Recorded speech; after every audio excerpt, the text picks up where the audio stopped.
alone on a desert island with a tribe of hungry cannibals who think you are a god. A tribe of natives who would eat you rather than let you escape.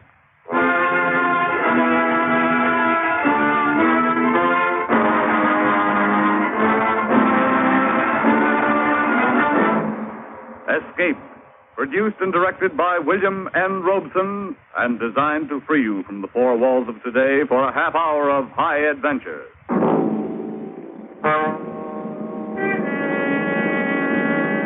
Tonight we escape to the South Seas and a cannibal kingdom in H.G. Wells' famous story, Jimmy Goggles, the God.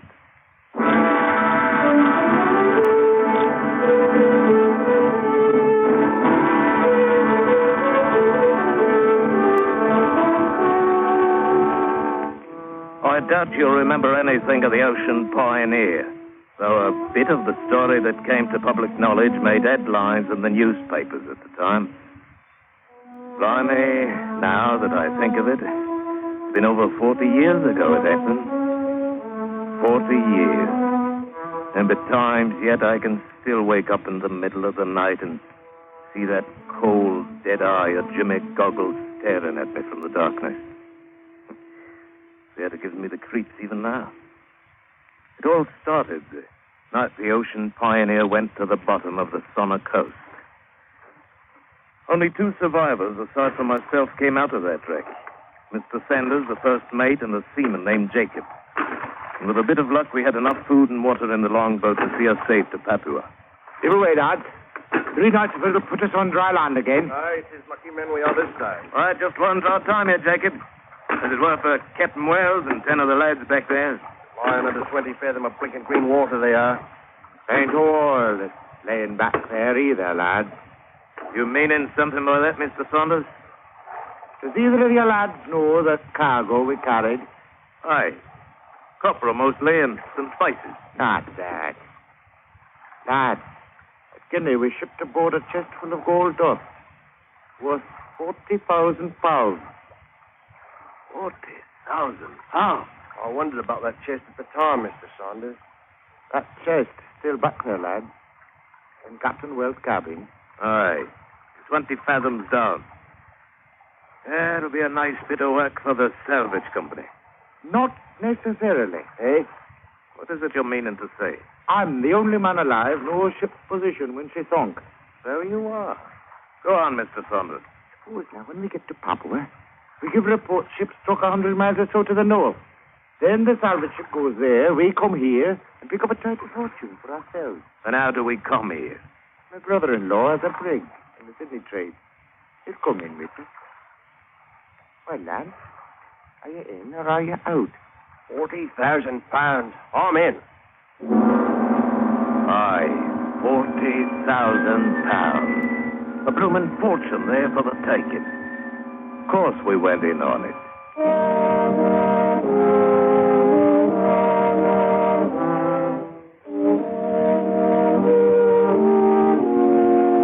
Back in Papua, Saunders made the arrangements with his brother-in-law, Captain Ferguson. And a fortnight later, we set forth in the brig Pride of Banya. There were just the 4 of us in the diving suit. It was one of them kind of diving suits that don't have a pump or airline. Carried its own tank of compressed air attached so you could walk around on the bottom independent-like. We hung the suit on the wall in a mess room, and believe me, it was some bright times we enjoyed besides it during the 3 weeks the Pride of Banya beat in towards Sonner Channel. We'd wonder how long it'd be before we'd get there, and what the salvage ship might be finding 100 miles away from the wreck. And all the time acting like we hadn't a care in the world. And that confounded diving suit would sway back and forth like a regular human being, it would. The glass window in the front staring like a big eye in the middle of its fat copper head. We got so we'd talk to it like it was somebody, and we even give it a name. Jimmy Goggles, we called it. Jimmy Goggles. And every time we'd break open some rum, we'd pour a glass or so into Jimmy Goggles. So by the time we got to Sonner, instead of smelling rubbery, his inside was as sweet as a cask of rum.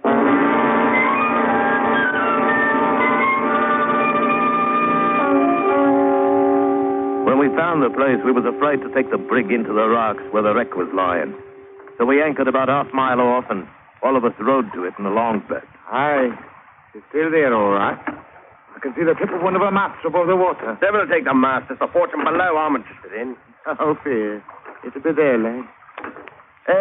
There to the port a bit. Hey, is it still agreed? I'm the one to go inside Jimmy Goggles to make the first trip down. Aye, George. It's what we decided. Easy now. Nigh on to her. I can't say I envy you none, George. Back the oars now. Easy. There, got a line around the mast. Keep us from drifting. Better get into that diving suit, George. Right away, Captain Ferguson. Aye. Just as happy it ain't me that's going down. Huh? Yes. Why not take it? Behind. What are you talking about? It'll be cold and dark down there at 20 fathom. Might be nights that ain't good for a man to see. In the dark and alone. Jacobs, you wander on like an old woman. I reckon the look of 40,000 pounds will cure a heap of other sights. I'm ready, sir. Except to secure the faceplate. Good. You know how to operate the valve? Aye, sir. And turn on the air. George, you'll find the chest in Captain's cabin. Move it if you can, or see about the chances of getting a line on it. Right, Joe. And good luck. Aye, good luck. Good luck. Well, cheerio, lads. I closed the little glass window in my helmet and fastened it. Then I edged toward the stern. Saunders was saying something, but I couldn't make out what it was. We didn't have no ladder, so I slid over the stern and hung there by the gunwale for a minute with the helmet out of the water. I took a last look at the light of day, and I let go.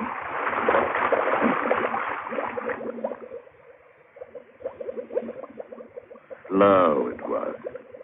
I sunk down through that green water. The only sound was the air bubbling out of the helmet valve. That valve, you understand, was the only way you had of controlling the descent of old Jimmy Goggles. If you opened it up, down you'd go. If you clamped it fairly tight, the suit would get full of air, and up you'd pop as fast as a man had cared to. Full 5 minutes or more it took to sink that 20 fathom. Them ghostly sea ferns went slithering past like snakes, and big purple and red clumps of jagged coral. And the light from the surface getting dimmer and dimmer. So as by the time I hit bottom, it was pretty near dark. I was happy to find myself come right down on the deck of the old Ocean Pioneer. And a familiar sight she was, saving for the crabs skittering around her planks, the bloomin' fish swimming past my head and goggling in through the window of my helmet.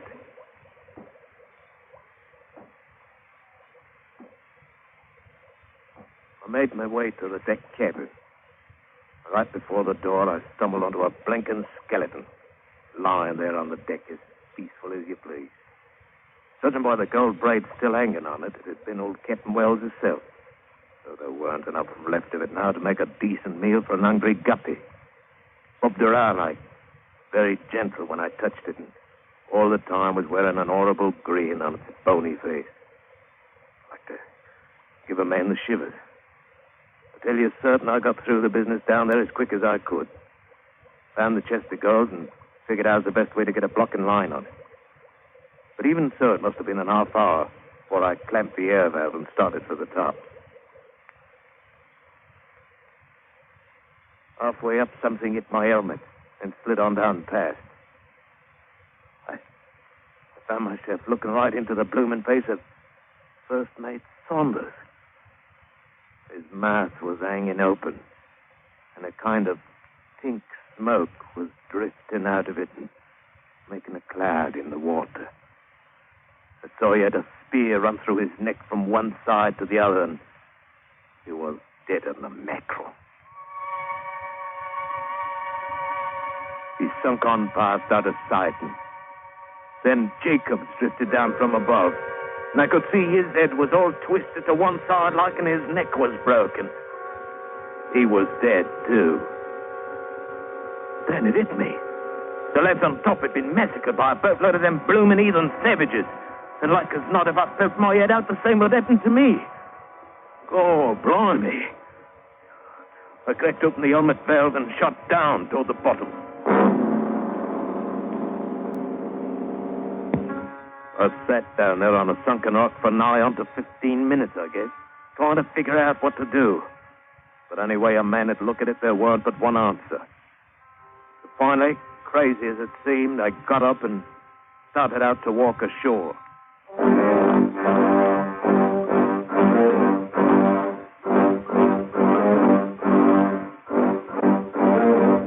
After a while, the bottom began to slope up and it wasn't so dark anymore. Finally, my arm had poked up out of the water. I saw the beach about 50 yards away with dark jungle right behind it. I sloshed on through the water and came out on the sand. Then I opened the faceplate and Jimmy Goggle did, and cut off the air from the tank and took a deep breath of the natural kind. That's when I saw them. At least 100 blinking savages painted up like banshees. It stepped out of the brush and started moving toward me, slow, beating soft on a couple of drums and growling low and evil-like. Well, George Herbert, you're in for it now, I tells myself. Half a mile of underwater walking and you're still forgetting your bloomin' throat cut. I snapped the faceplate partway shut and cracked the air valve a bit. The diving suit swelled up like a bloated frog. And I started walking toward them. When I got close, they moved back along two sides of a kind of path, and I walked right down the middle of it. It led back into the jungle, and pretty quick we come out in a little clearing with a grass hut standing in the middle of it. And sitting in front of the hut was an heathen idol, carved out in koa wood. Was grinning about as hideous as you ever hoped to see. And the idea hit me. I was in a spot. It couldn't be much worse, and maybe it would work. The natives seemed to be awed by Jimmy Goggles already. So I reached out and gave the idol a great push, expecting any second to feel a spear through my gullet. I looked up. Blimey, if them heathens weren't down on their faces, worshipping like mad. It had worked. Oh, not me, you understand. Except in the manner of speaking. It was Jimmy Goggles with his copper head and his one glass eye, with me inside him.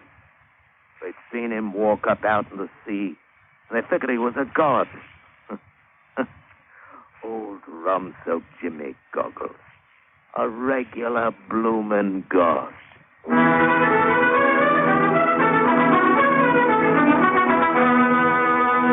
After a while, it began to get on my nerves, so I went inside the hut. They stayed outside and didn't follow me, but they didn't go away, neither. In a couple of hours, it started to get dark, and I was wondering if they meant to spend the rest of their lives out there bowing on the ground. Finally, a tall native, painted up like a circus clown, stepped inside the door and stood there, just grinning like old Satan himself. Blimey, if I had me a pistol, my beauty, I'd have you grinning on the other side of your face. Oh, would you now? Huh? What? You're speaking mighty bold for a man who's had a lot of luck. Depart, unworthy mortal, for I smite you with lightning. Oh, relax, one. I've been some time around plantations in Papua. Learned thing or two I did, including English language. Jumping, Christopher. What the devil you doing here? Taking advantage my simple brethren. Something else I learned at Papua. My name, Mamala.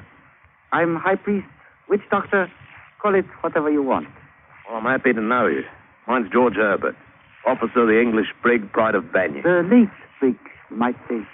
Boys burned it a couple hours ago. Burned it? What for? Aye. Why was it you attacked us in the first place? Oh, a bit of go like that once in a while keeps boys feeling joyful like, George. It's harmless in manner of speaking. Harmless, is it? Not for my boys it weren't. Oh, well. What were you diving for out there, anyhow? Pearls. So it now, mate. You are looking over that wreck down there on the reef. What's aboard her? All right, Mamela.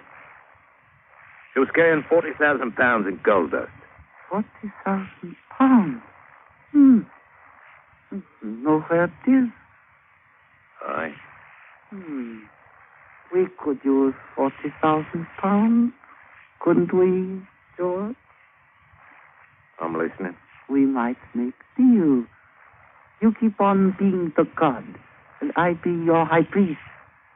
You can't talk their language anyways.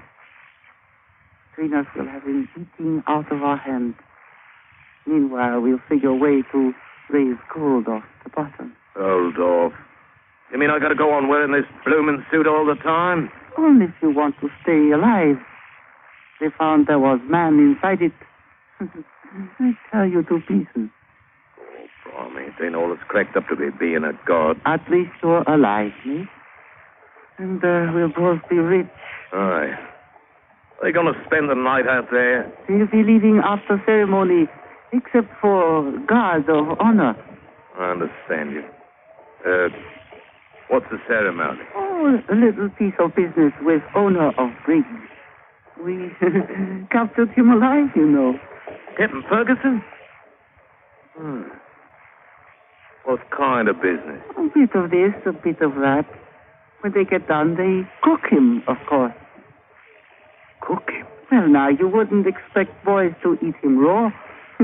Wouldn't be civilized, you know. See you in the morning, George.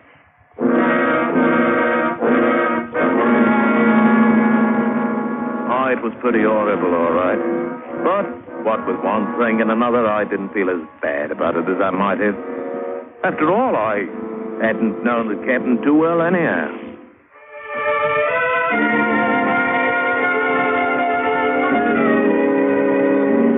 Nearly a month went by in mighty uncomfortable fashion. And all the time, Mamela was trying to figure some way to get that gold out of the wreck. I was right in with him at first. Then I got to noticing how he was always saying what he could do with 40,000 pounds. And then I'd kind of remind him we was AFAs, and he'd grin, strange-like, and see, that's what he meant all the time. But I didn't trust him no way. And I started stalling every way I could, and things stayed about as they were. I kept on being a god, and we couldn't get no proper chance to go after the gold.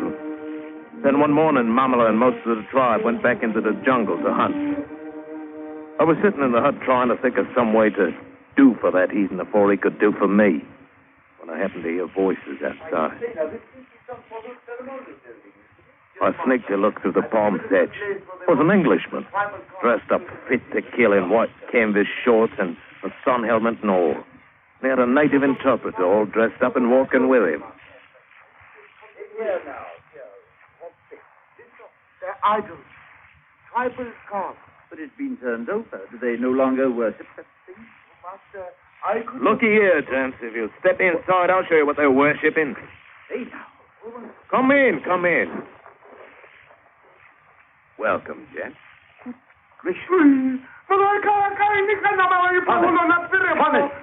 Stop that heated chattering. I've taught you better. Oh, now take it easy, lad.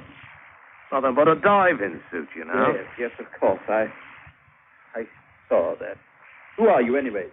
Yeah, now, let's not be asking names, seeing as I didn't ask yours. There's no objection to telling you, sir. It's Bender. I'm with the Royal Anglico-Papuan Missionary Society. No, not really. Please, no profanity. Might be a slip.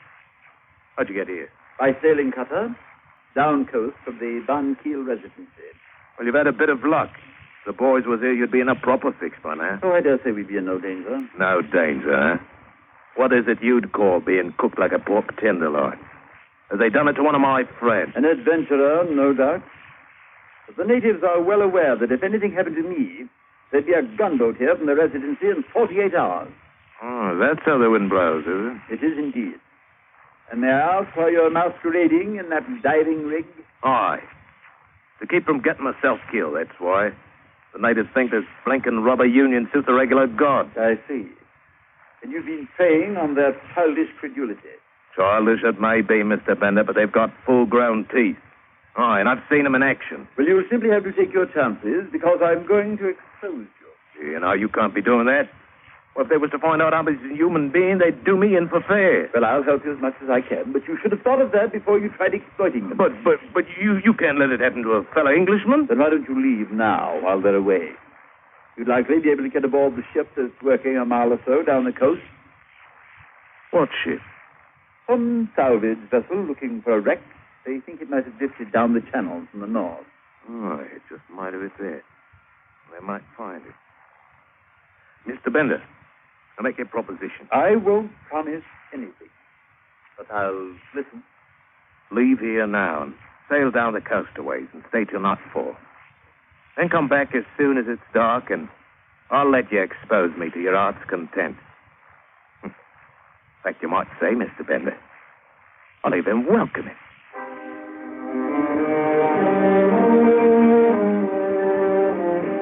Weren't nothing else to do. If that salvage ship found who I was, I'd be in it for good. They'd know by now that we'd filed a false report about the position of the wreck, so we could get the gold for ourselves. They'd put me in the brig for sure. And if I tried to leave with Bender, he'd turn me into the first British resident we come across. I had no chance at all at the 40,000. And if I stayed here, like as not, I'd end up parceled amongst 100 heathen stomachs. But I had one chance of showing that blinking mammal as how he weren't the only one that knew a thing or two. I finally talked Bender into leaving, and about dusk, Mamela and the boys came back. Understand that nosy man, Bender, was snooping around here this afternoon, George. Know anything about it? Bender, eh? Oh, that's who it was. I saw him prowling around the clearing, but he didn't come inside the hut. I'd have given him what for if he had. It's a good thing he didn't. It's a blasted nuisance, always interfering with established customs of the people. Like witch doctors, eh, Mamela? Gods, too, George. He'd do for you quick, and he would be. Yeah. Why don't the boys just eat it? No. That would be too dangerous. He'd be missed and they'd send gunboats. Not still around here somewhere, is he? No. Women say he sailed on south. Good. I'd just as leave not meet him face to face. It was for him with that face you're wearing. Aye, and I'm nigh on to being fed up with wearing it. Mamela me, auntie. I'll make you a proposition. Mm-hmm. What kind of proposition, George? Why don't you take over being God? And what would you be doing if that happened? Oh, leave me some food and water in one of the boats, and as soon as it's dark, I'll cut and run for it. It'll be easy for you to get the gold that way. Aye. And you can have the old 40,000. Your generosity embarrasses me, George. Anyways, supposing I was up and died sudden like, how'd you explain my body to the boys? I have been thinking about that, but I hadn't figured it out yet. I was wondering if you hadn't been. You know a thing or two, don't you, George? Enough to know you weren't going to share with me unless you had to. Frankly, you're right. This may be best way. I'd have my little brethren right under my thumb. You out of my way with no need for explanation. All right, George. I'll keep the boys away from the clearing so you can make your break. Both be ready in half hour. Good luck.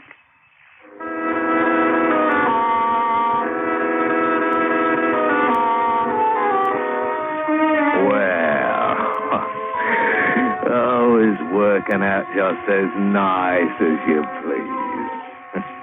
I made my break all right, but I wasn't heading for any boat. No, sir, not me. Leastwise, not yet. I hid myself in the jungle at the edge of the clearing. Then I waited.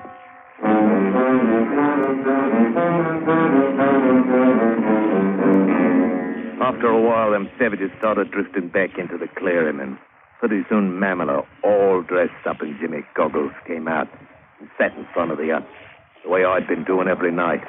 And the blooming heathens started in bowing down, all just as usual. I waited a long time before I finally heard it. A commotion starting over at the far edge of the clearing and coming closer.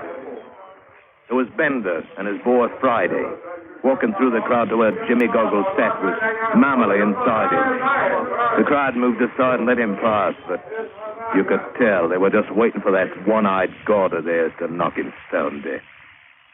He stopped in front of the hut. All right, I'm back. Suppose you carry out your part of the bargain and take off that... Get out, you fool! I didn't really believe you were honest. All right, Thomas.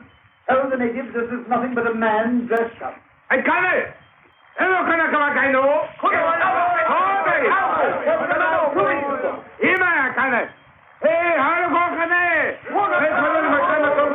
Blimey, if Bender didn't jump onto Memel and start turning at the front of the diving chute. And all the time that heathen witch doctor kept trying to fight him off.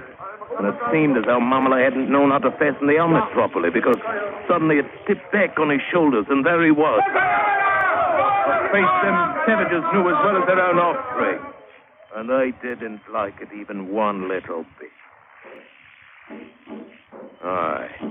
They'd been taken in by one of their hometown boys, so to speak, and they weren't for having any. They didn't harm Bender none, but they shoved him off to one side. They made one grand rush for Map. And they got it. And blimey, if what happened then wasn't downright uncivilized.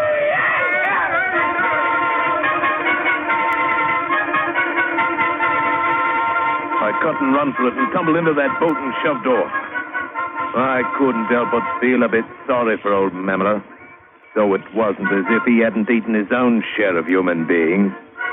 And of course, he certainly wasn't a man who could be trusted at all.